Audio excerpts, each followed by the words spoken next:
Welcome back to the Social Diary, and here with me in studio is who? Mike Njeru. And he forced me to, to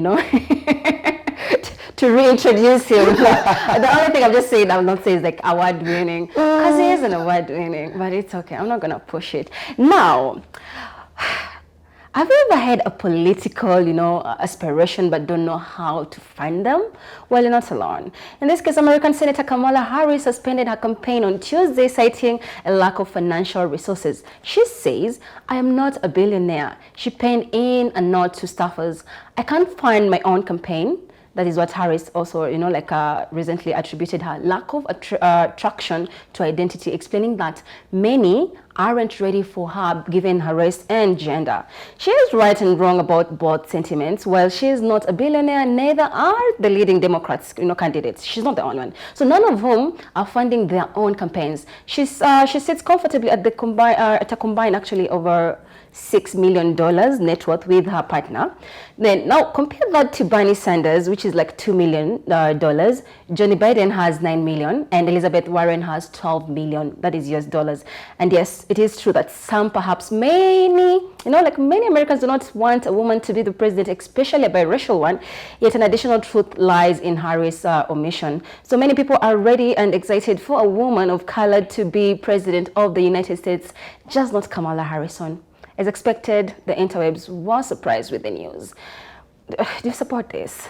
You get in, give us psych, then you chomoka. Na venye alikuwa amepeleka Trump mbio. And the thing that mostly throws me off balance is the fact that just her reasoning is that there's no funds or no finances. Come on, that is probably, personally I think that's a huge excuse. Yeah. Or was she blackmailed? With there's so many things happening behind the scenes. Yeah, and especially for her, I think it's more, she feels maybe slightly marginalized when she looks at the people she'll potentially be contesting with. Yeah. In terms of the kind of traction, as she mentioned, there are bits to her reasoning that make sense and that I think are true, but not the money bit. I think they're well resourced, and I think she's a politician of note.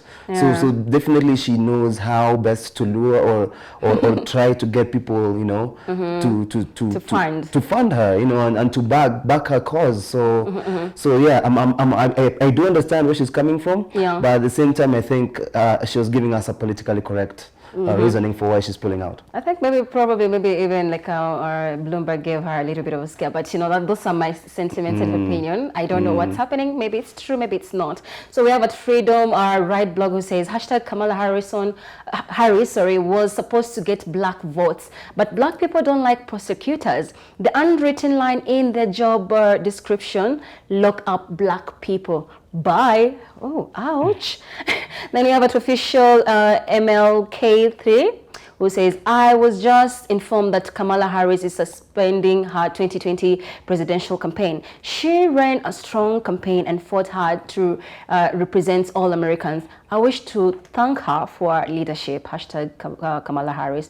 And then we have a Thunder Blue who says, "I'll trade Gabbard Steyer, I believe, yes, Patrick Bloomberg, Williamson, Delaney, Bennett, is that Bennett? Yes, Young, and Betty Jade for #Kamala Harris." I don't know what she was talking about. And then you have before we do that, what do you think about that? Like, he wants to trade every single person, Kina Benny, Kina Nani, and all that, for a female. But she is like more of a female Hillary Clinton. What do you think? I think so too. Well, Hillary Clinton, she's in a league of her own, in truth, and an exemplary leader.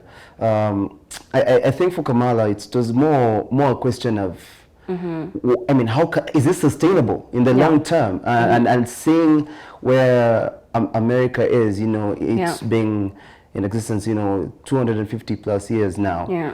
Like, are they ready? Are they ready for someone of color to be their president? And maybe the truth is maybe not just yet. Yeah, they're not ready for actually even a woman president. Yes. But then there's something that something I just noted in one of those the trips that someone was saying that like black Americans don't like prosecutors because when they look at them, they just look at that, like it's someone saying lock them up. Is it right to always assume every prosecutor is bad though? They could be the one to do something good for them. What do you think? Yeah, I think so. I think you're right. Some people get it wrong because it just determines itself. You know what it means. It means that you're basically pointing a finger at someone and either accusing them for something. Yeah. And sometimes people confuse a person and their personality with their line of work. Sure. And there are places where the two marry, but more often than not, those two things are parallel. And therefore, one needs to take and appreciate someone for who they are and not necessarily what they do. Yeah. And hopefully, maybe one day we will see it happening, seeing, a nation as strong and as powerful and with so much development as like America, being led with a strong, lady, with character and personality. I think that time is coming. Yeah. So maybe it will happen in our lifetime. Let's wait and see. Let's wait and see. Yeah. And we have just do Daddy too, who says, "I'm going to blow the tweet up and frame it on my wall. Name another candidate that leaves the campaign and still claps back at the president who still hasn't responded. You're sure you want hashtag Kamala Harris out this race?" I'm just saying, hashtag murder. Yeah, I saw that tweet. They're just like, you know what, I'll see you on the finish line. And I'm like, okay. I like her a strength. Now we're going to come back home where, again, you know what happens. Our socialites about it. So, well, final trending topic, story of this week, we focus on Huda Monroe. And guys, this will not be the first time, Huda is making headlines. Expect her this time she may have gone a little bit too far, So what happened is that this week, the socialite and entrepreneur Huda Njeru, aka Huda Monroe, came under fire for attacking and body shaming American rapper, singer, and songwriter Lizzo, who over the past couple of weeks has been posting pictures through her Instagram page promoting body positivity, a move that has ignited mixed reactions. First of all, let's speak Lizzo. Lizzo's Instagram has been lit with with her, body positivity and stuff like that. And she's getting out. She's been in Vogue. She's, her performance really, really good. She's very good with that. What do you call that instrument? She is talented.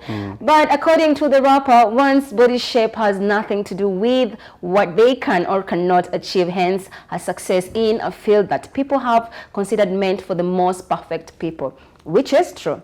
Now, Huda, known to be very vocal, did not shy away from speaking her mind, and she dubbed the rapper fat. She stated that she was in support of people loving themselves and their bodies as they were. However, she was against promoting obesity, hiding under body positivity, saying, "Nobody shape me.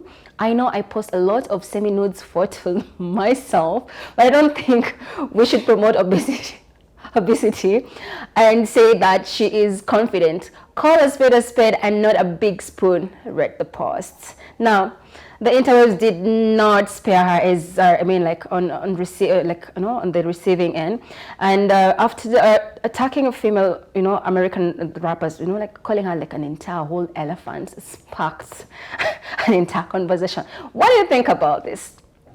Yo, this is one of those things.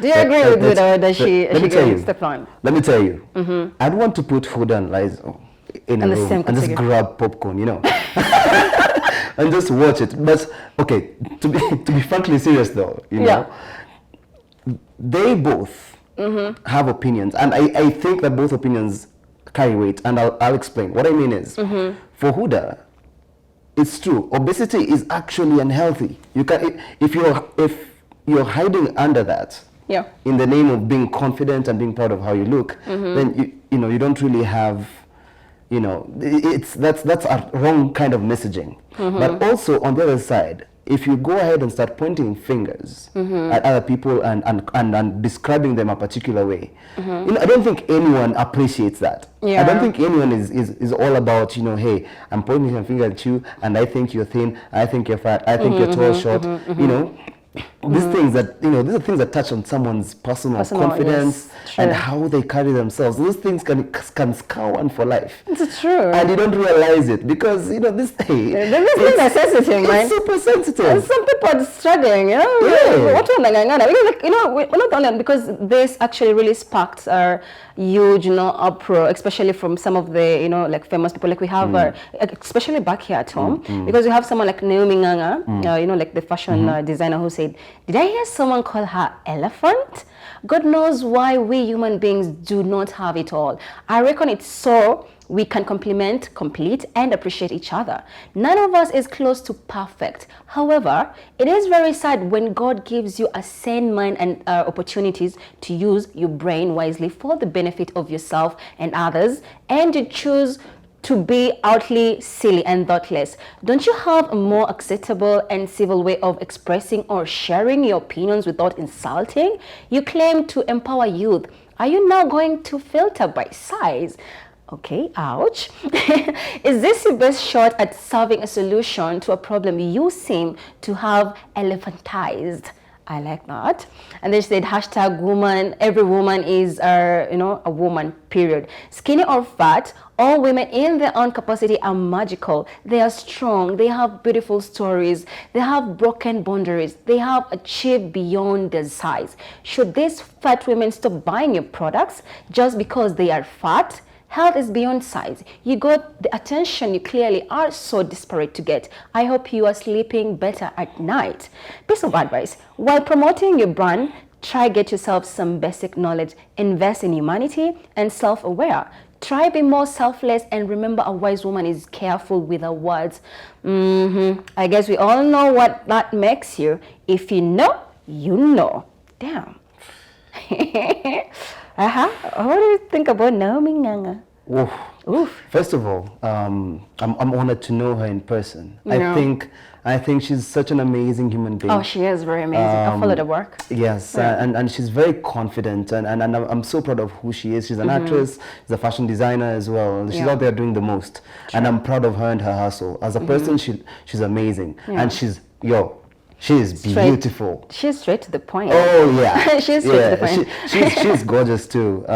So I mean, here I am. I'm thinking that particular post that was literally pouring, someone pouring their heart out. I mean, clearly, it goes to show you. It's true. Body shaming ain't cool, guys. It's not cool at all. Don't go out there pointing fingers. And True. the reality is, for people who tend to do this, they have their own personal deficits that they try to cover by making other people look bad. Which is really, really sad. Yeah. So we have other people like Kate _ the actress, who said, it's so sad. What does it cost you to be kind? When God gives you such a platform, you find kinder ways to address issues. You can talk about obesity without being offensive. Many women are struggling with body image issues, whether overweight or underweight. The least we can do is make them feel worse about themselves. It's not right. So one other thing, God has a way of humbling every human being.